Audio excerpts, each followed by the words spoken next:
S ಜಾನಕಿಯವರ ನಿಧನವನ್ನು ನಮಗೆ ಅರಗಿಸಿಕೊಳ್ಳಲು ಸಾಧ್ಯವಾಗುತ್ತಿಲ್ಲ ಎಂದು ಮಾಜಿ ಸಚಿವ ಶಾಂತಬಸಪ್ಪ ದರ್ಶನಪುರ ಕಂಬನಿ ಮಿಡಿದಿದ್ದಾರೆ. ಬೀದರ್ನಲ್ಲಿ ಸುದ್ದಿಗಾರರೊಂದಿಗೆ ಮಾತನಾಡಿದ ಅವರು, ಎಸ್ ಜಾನಕಿ ಅವರು ಕನ್ನಡ ಚಿತ್ರರಂಗಕ್ಕೆ ಅವರ ಕೊಡುಗೆ ಅಪಾರವಾಗಿದೆ. ಅವರ ಹಾಡುಗಳು ನಮ್ಮ ಮನಸ್ಸಿನಲ್ಲಿ ನೆಲೆಸಿವೆ. ಸರ್ಕಾರದಿಂದ ಅವರಿಗೆ ಸಲ್ಲಬೇಕಾದ ಎಲ್ಲ ಗೌರವವೂ ಸಿಗುತ್ತದೆ ಎಂದು ಹೇಳಿದರು. ಇನ್ನು ಬರಗಾಲ ಘೋಷಣೆಗೆ ಕೆಲವು ನಿಯಮಗಳಿವೆ ಮತ್ತು ಅವುಗಳನ್ನು ಪಾಲಿಸಬೇಕಾಗುತ್ತದೆ. ಬರಗಾಲದ ವಿಷಯದಲ್ಲಿ ರಾಜ್ಯ ಸರ್ಕಾರ ತನ್ನ ಕರ್ತವ್ಯವನ್ನ ನಿರ್ವಹಿಸಿದೆ. ಕೇಂದ್ರ ಸರ್ಕಾರವು ಈ ಬಗ್ಗೆ ಯೋಚಿಸಬೇಕು. ಕೇಂದ್ರ ಸಚಿವರು ಅರ್ಥಹೀನ ಮಾತುಗಳನ್ನು ಆಡುತ್ತಿದ್ದಾರೆ ಎಂದು ಕೇಂದ್ರ ಸರ್ಕಾರದ ವಿರುದ್ಧ ವಾಗ್ದಾಳಿ ನಡೆಸಿದರು. ಇನ್ನು ಬೆಂಗಳೂರು ಫುಟ್ಪಾತ್ ತೆರವುಗೊಳಿಸಿರುವ ವಿಷಯದಲ್ಲಿ ಬೀದಿ ಬದಿ ವ್ಯಾಪಾರಿಗಳು ಸಂಕಷ್ಟದಲ್ಲಿ ಇದ್ದಾರೆ. ಅವರಿಗಾಗಿ ಬೇರೆಡೆ ವ್ಯವಸ್ಥೆ ಮಾಡಲಾಗುವುದು ಎಂದು ಭರವಸೆ ನೀಡಿದರು. ಸಂಘ ನೋಂದಣಿ ಪತ್ರವಿದೆ. ಅವರು ಅದನ್ನ ಕೇಳಿದಾಗ RSS ರ್ಯಾಲಿ ನಡೆಸಬೇಕಾದ್ರೆ ಅನುಮತಿ ಪಡೆಯಲೇಬೇಕು. ಸಾಮಾನ್ಯ ಜನರು ಪ್ರತಿಭಟನೆ ನಡೆಸಲು ಅನುಮತಿ ಪಡೆಯುವಂತೆಯೇ RSS ಕೂಡ ಅನುಮತಿ ಪಡೆದು ರ್ಯಾಲಿ ನಡೆಸಬೇಕು ಎಂದು ಗೃಹ ಸಚಿವ ಪ್ರಿಯಾಂಕ್ ಖರ್ಗೆ ಅವರ ಹೇಳಿಕೆಯನ್ನ ಸಮರ್ಥಿಸಿಕೊಂಡರು. ಹೌದು, ನಿನ್ನೆ ನೋಡಿದ್ದೀವಿ. ಯಾಕಂದ್ರೆ ಅವರೆಲ್ಲ ಕನ್ನಡ ಚಿತ್ರರಂಗಕ್ಕೆ ಸುಮಾರು ಸಾವಿರಾರು ಹಾಡುಗಳು ಹಾಡಿ ತಮ್ಮದೇ ಆದಂಥ ರೀತಿಯಲ್ಲಿ ಕನ್ನಡ ಚಿತ್ರರಂಗ ಹಿನ್ನೆಲೆ ಗಾಯಕಿಯಾಗಿ ಛಾಪನ್ನು ಮೂಡಿಸ್ತಕ್ಕಂಥ ಕೆಲಸ ಮಾಡಿದ್ರು. ಅವ್ರ ಅಗಲಿಕೆಯಿಂದ ನಮಗೆಲ್ಲ ಕೂಡ ಭಾಳಷ್ಟು, ಯಾಕಂದರೆ ಎಲ್ಲರ ಮನಸ್ಸಿನಲ್ಲಿ ಅವ್ರ ಹಾಡುಗಳು ಇನ್ನೂ ಕೂಡ ಉಳಿತಕ್ಕಂಥ ಭಾಳಷ್ಟು ಸಾವಿರಾರು ಹಾಡುಗಳು ಕಳ್ಕೊಂಡವ. ಅವರ ಕುಟುಂಬಕ್ಕೆ ಅವರೆಲ್ಲರಿಗೂ ಕೂಡ ದೇವರು ಒಳ್ಳೆಯದು ಮಾಡಲಿ, ಶಾಂತಿ ಕೊಡಲಿ ಅಂತೇಳಿ ಈಗಾಗಲೇ ನಮ್ಮ ಸರ್ಕಾರದ ವತಿಯಿಂದ ಕೂಡ ನಿನ್ನೆ ಅರ್ಬನ್ ಡೆವಲಪ್ಮೆಂಟ್ ಮಿನಿಸ್ಟರ್ ತಿಂದವರು ಕೂಡ ಅವ್ರು ಭೇಟಿ ಕೊಟ್ಟಿದ್ದಾರೆ. ಸರ್, ಈಗ ಯಾರಿಲ್ಲ, ರೈತರುಗಳು ಯಾರು ಇಲ್ಲಿ ನೋಡಿ ಪ್ರಿಯಾಂಕರ್ಗೆ ಬರೀ RSS ಬೆನ್ನು ಹತ್ತಿದ್ದಾರೆ. DK ಶಿವಕುಮಾರ್ ಬಿಡದಿ ಬೆನ್ನು ಹತ್ತಿದ್ದಾರೆ. ಏನು ಸರ್ ನಿಮ್ಮ ಎಲ್ಲಿ ಬಿಡದಿ ಮತ್ತು ಯಾರು ಬಂದಿದ್ದಾರೆ ಗುಲ್ಬರ್ಗಕ್ಕೆ? ಅಲ್ಲ, ಇದೆ ನಾವು ಇಲ್ಲ, ಯಾರು ಬಂದಿದ್ದಾರೆ ಗುಲ್ಬರ್ಗಕ್ಕೆ? ಬಂದರು ಹೋದ್ರು ಸರ್. ಏನು ಘೋಷಣೆ ಕುಮಾರಸ್ವಾಮಿ ಕಾಟಾಚಾರಕ್ಕೆ ಬಂದು ಹೋದ್ರು, ಏನು ಮಾಡಿದ್ರು? ಇಲ್ಲಿ ಕೇಳ್ರಿ, ಹೋದ ಸತಿ ಬರಗಾಲ ಬಂತು ಸಿದ್ದರಾಮಯ್ಯ ಇದ್ದಾಗ. NDRF ನಾರ್ಮ್ಸ್ ಪ್ರಕಾರ ಏನು ದುಡ್ಡು ಕೊಡಬೇಕಾಗಿತ್ತು ಅದ್ರ ಜೊತೆಲಿ ಅಡಿಷ್ನಲ್ ಆಗಿ ಕೊಟ್ಟರು. ಮತ್ತು ಕೇಂದ್ರ ಸರ್ಕಾರ ಇನ್ನೂ ದುಡ್ಡು ಬಂತ, ಅದು NDRF ನಾರ್ಮ್ಸ್ ಪ್ರಕಾರ ನಾವು ರಾಜ್ಯ ಸರ್ಕಾರ ಕೊಟ್ಟ ದುಡ್ಡು ಬಂತ ಕೊಡೋರಿಗೆ ನೀವು ಕೇಳ್ತಿರಲ್ಲ, ಕೊಡ್ಲಾರ್ದವ್ರಿಗೆ ಕೇಳ್ರಿ. ಸ್ವಲ್ಪ ಒಂದು ಸರ್ತಿ ಕೋರ್ಟ್ಲಿಂದ ಸುಪ್ರೀಂ ಕೋರ್ಟಿಗೆ ಹೋಗಿ ನಾವು ದುಡ್ಡು ತಂದಿಲ್ಲ ಪರಿಹಾರ. ಕರೆಕ್ಟ್ ಸರ್, ಕೇಳ್ರಿ, ಬರಗಾಲ ಘೋಷಣೆ ಮಾಡ್ಲಿಕ್ಕೂ ಒಂದು ರೂಲ್ಸ್ ಅವ ಸೆಂಟ್ರಲ್ ಗೌರ್ಮೆಂಟ್. ಅವೆಲ್ಲ ಕೂಡ ಬಂದ್ಗೇಸಿಂದ ಎಲ್ಲ ನೋಡಿ ಕಳಿಸ್ತಾರೆ, ಆಮೇಲೆ ಘೋಷಣೆ ಮಾಡ್ತಾರೆ.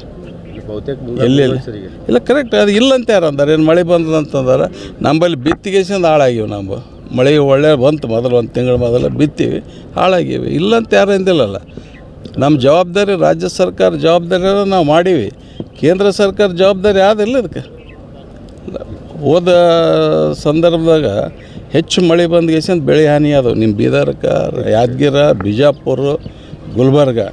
ಸಿದ್ದರಾಮಯ್ಯರು ಬಂದು ವೈಮಾನಿಕ ಸಮೀಕ್ಷೆ ಮಾಡಿ ತಕ್ಷಣ ಗುಲ್ಬರ್ಗದಾಗ ಒಂದು ಎಲ್ಲ ಮೀಟಿಂಗ್ ಮಾಡಿಗೇಸಿಂದ NDRF ನಾರ್ಮ್ಸ್ ಪ್ರಕಾರ ಏನೇನು ದುಡ್ಡು ಬರಬೇಕು ಅದನ್ನು ಅನೌನ್ಸ್ ಮಾಡಿ ಅಡಿಷ್ನಲ್ ಆಗಿ ದುಡ್ಡು ಅನೌನ್ಸ್ ಮಾಡಿದರು. ಕೇಂದ್ರ ಸರ್ಕಾರದಿಂದ ಬಂತ ದುಡ್ಡು, ಇನ್ನು NDRF ನಾರ್ಮ್ಸ್ ಪ್ರಕಾರ ಅವಾಗಿಂದ ಬಂತ ದುಡ್ಡು. ನೀವು ಅವ್ರಿಗೆ ಜೋರು ಮಾಡಿರಿ, ಮಾಡೋರಿಗೆ ಮಾಡ್ತಾರಲ್ಲ ನೀವು. ಮಾಡ್ತಾರೆ ಅದೇ ನೋಡ್ರಿ ಸರ್, ಕೇಳ್ರಿ, ನೋಡ್ರಿ, ಅದಕ್ಕೂ ಒಂದು ನಾರ್ಮ್ಸ್ ಇರ್ತದೆ. ನಿಮ್ಮ ಪತ್ರಕರ್ತ ನಮ್ಕಿಂತ ಹೆಚ್ಚು ನಿಮ್ಗೆ ಗೊತ್ತಿರ್ತದೆ ಯಾವ ನಾರ್ಮ್ಸ್ ಪ್ರಕಾರ ಏನು ಬಂದ್ಗಳೇ ಮಳೆ ಬಂದ್ಗಳು ಅನೌನ್ಸ್ ಮಾಡಿ ಹೋಗದ. ಎಲ್ಲ ತೊಗೋಬೇಕಲ್ಲ, ಡೀಟೇಲ್ಸ್ ಕಲೆಕ್ಟ್ ಮಾಡಬೇಕು, ಕಳಿಸ್ಬೇಕು ಕೇಂದ್ರ ಸರ್ಕಾರಕ್ಕೆ. ಮಾಡ್ತಾರೆ. ಯಾವಾಗಲೂ ಕೂಡ ಏನು ಮಾಡಬೇಕು ರಾಜ್ಯ ಸರ್ಕಾರ ಮೊದಲು ಮಾಡ್ಯಾವ. ಕೇಂದ್ರ ಸರ್ಕಾರದವ್ರಿಗೆ ಹೇಳ್ರಿ, ರಾಜ್ಯ ಸರ್ಕಾರ ಕಡೆ ಏನೇನು ನಿಮ್ಮದು ಜವಾಬ್ದಾರಿ ಅದ ಮಾಡಂತೇಳ್ರಿ. ಎಷ್ಟು ಮಂದಿ ಯಾರ? 21 ಮಂದಿ BJP MP ಯಾರ ಮಲ್ಕೊಂಡ್ರ, ಬಾಯ್ದಾಗ ಬೊಟ್ಟಿಟ್ಟು ಚಿಪ್ಲಕ್ಕತ್ತಾರ. ಇನ್ನೂ ದುಡ್ಡು ಬಂದಿಲ್ಲ, ಇನ್ನೂ ನರೇಗಾ ದುಡ್ಡು ಬಂದಿಲ್ಲ. ರಾಜ್ಯ ಸರ್ಕಾರದಿಂದ ಕೊಟ್ಟಿವಿ. ಕೇಳ್ರಿ ಅವ್ರಿಗೆ. ನೀವು ಕೇಳಕ್ಕಂದ್ರೆ ಯಾರು ಕೇಳ್ತಾರೆ? ನೀವು ಕೇಳ್ಬೇಕಲ್ಲ ಅವ್ರಿಗೆ. ಬೀದಿ ವ್ಯಾಪಾರಿಗಳು ಸಂಕಷ್ಟಕ್ಕೆ ಸಿಕ್ಕಿದೆ ಸರ್. ಇಲ್ಲ, ಅದಕ್ಕೆ ಪರ್ಯಾಯ ಕೇಳ್ರಿ. ಕರೆಕ್ಟ್, ನೀವು ಹೇಳೋದನ್ನು ಕರೆಕ್ಟು. ಪರಿಸ್ಥಿತಿ ಅಲ್ಲಿ ಗಂಭೀರ ಇತ್ತು, ಎಲ್ಲ ಇದಾಗಿದ್ರು. ಅದಕ್ಕೂ ಕೂಡ ಪರ್ಯಾಯ ವ್ಯವಸ್ಥೆ ಮಾಡ್ತೀವಿ ಅಂತಂದು DK ಶಿವಕುಮಾರ್ ಅವರು, ರಾಮಲಿಂಗಾರೆಡ್ಡಿ ಅವರು ಮತ್ತು ಬೈರತಿ ಇದು ನಮ್ಮ ಬೈರೇಗೌಡರು ಅವರು ಹೇಳಿದ್ದಾರೆ.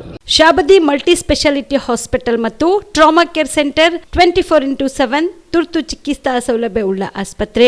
ಕಲಬುರಗಿ ಜಿಲ್ಲೆಯ ಖ್ಯಾತ ಹಿರಿಯ ಅನುಭವಿ ವೈದ್ಯರ ನೇತೃತ್ವದಲ್ಲಿ orthopaedic, ENT, neuro surgery, general surgery, general medicine, urology, gastro surgery, paediatric, obstetrics, gynaecology, cardiology, neurology, arthroplasty, arthroscopy, spine surgeries ಸೇರಿದಂತೆ OPD, IPD, ICU, NICU, ultrasound, 2D echo, laboratory, major OT ಸೌಲಭ್ಯದೊಂದಿಗೆ ಎಲ್ಲ ರೋಗಕ್ಕೂ ಒಂದೇ ಸೂರಿನಡಿ ರಿಯಾಯಿತಿ ದರದಲ್ಲಿ ಶಾಬದಿ ಮಲ್ಟಿ ಸ್ಪೆಷಾಲಿಟಿ ಹಾಸ್ಪಿಟಲ್ ಮತ್ತು trauma care centre 24x7 emergency ಚಿಕಿತ್ಸೆ ನೀಡಲಾಗುವುದು. ಹೆಚ್ಚಿನ ಮಾಹಿತಿಗಾಗಿ ಸಂಪರ್ಕಿಸಿ ಶಾಬದಿ ಮಲ್ಟಿ ಸ್ಪೆಷಾಲಿಟಿ ಹಾಸ್ಪಿಟಲ್ ಮತ್ತು trauma care centre, STBT bus stand, Dargah road, ಸಂತ್ರಸ್ವಾಡಿ, Kalaburagi. Mobile number 9060442345.